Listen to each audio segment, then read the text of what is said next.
అక్రమంగా ఇసుక తవ్వుతాం, అడ్డుకుంటే దాడులు చేస్తాం. ఇందార గ్రామంలో రెచ్చిపోతున్న ఇసుక అక్రమార్కులు వీడియో తీసి సోషల్ మీడియాలో పెట్టిన వారిపై దాడికి యత్నం. ఎమ్మెల్యే వివేక్కు చెప్పిన పట్టింపు లేదంటూ కాంగ్రెస్ నాయకుల స్టేటస్లు.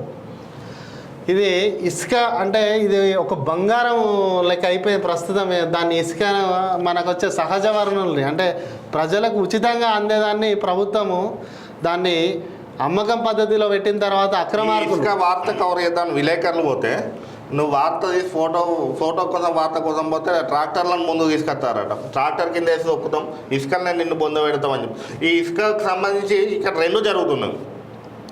ఇసుక కొంతమంది కాంగ్రెస్ నాయకులు ఇసుక వ్యాపారం చేస్తున్నారని, అక్రమ ఇసుక తరలిస్తున్నారని కొంతమంది అంటే, కొంతమంది కాంగ్రెస్ వాళ్ళు అడ్డుకుంటా ఉంటే కూడా ఎమ్మెల్యే పట్టించుకోవడం లేదని కొంతమంది అంటారు.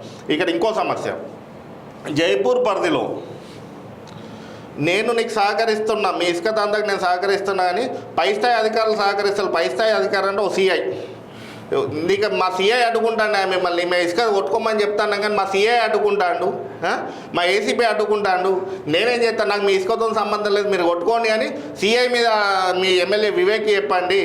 ఎమ్మెల్యే వివేక్తో సిఐకి ఫోన్ చేయండి, లేకపోతే సిఐని బదిలీ చేయండి. అంటే ఎవరైతే ఖచ్చితంగా ఉద్యోగం చేసే అధికారుల మీదే పోలీస్ డిపార్ట్మెంటే తప్పుడు ఆరోపణలు చేస్తూ అధికారిని బలి చేసే పరిస్థితి చేస్తుంది. అంటే ఇసుక అక్రమ రవాణా చేయొద్దు, ఇసుక రవాణా అడ్డుకట్ట వేయండి అని చెప్తే అధికారి ఏదైతే చెప్తుండో ఆ అధికారి మాట్లాడిన మాటలు కూడా బయటకు వస్తున్నాయి.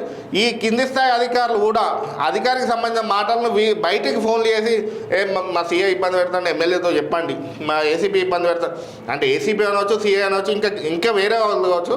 ఖచ్చితంగా దీనిపైన మంచిర్యాల డీసీపీ రామగుండం సిపిఆర్ విచారణ జరపాలి.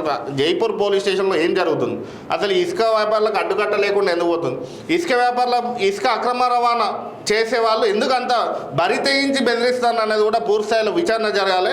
ఎవరైతే విలేకరులను కూడా బెదిరిస్తున్నారు, వార్తలు రాస్తే ట్రాక్టర్ కింద వేసి ఒక్కుతాం, ఇసుకలలోనే బొంద పెడతాం నిన్ను అని కూడా చెప్తున్నారు. గతంలో కూడా చాలా దాడులు జరిగినాయి. మన గోదావరి రోడ్లో ఇంతకుముందు విలేకరుల పైన ఇసుక అక్రమార్కులు దాడులు చేసిన సంఘటనలు ఉన్నాయి. కానీ ఇసుక అడ్డుకట్ట వేయాల్సిన అవసరం అయితే ఉంది. గతంలో బాల్కసుమన్ ఇసుక దందాన్ని, మరి ఇప్పుడు ఎవరు ఈ దందా చేస్తారనే ఎమ్మెల్యే వివేకే విచారణ జరపాలి. వివేకే ఈ ఇసుక దందాకు అడ్డుకట్ట వేయాల్సిన అవసరం. చాలామంది కాంగ్రెస్ కార్యకర్తలు ఇప్పుడున్న కాంగ్రెస్ నిరాశలో ఉన్నారు. పెనమించలు పోయి పొయ్యిల పడ్డాను అని స్టేటస్ పెట్టుకున్న పరిస్థితిలో ఉన్నారు. చాలా నిరాశ చెందరు. వాళ్ళకు ఉన్న సమస్యలు చెప్పుకొని చుట్టుపక్కల ఇంటి పక్కన ఉన్న సమస్య వచ్చింది, అన్న మీరు కాంగ్రెస్ లీడర్ కదా, మీ ఎమ్మెల్యే దగ్గరికి పోయి ఈ సమస్య పరిష్కరించండి అంటూ కూడా చెప్పుకునే అవకాశం కూడా వాళ్ళకి దొరుకుతలేదని బాధపడే పరిస్థితి ఉన్నాయి.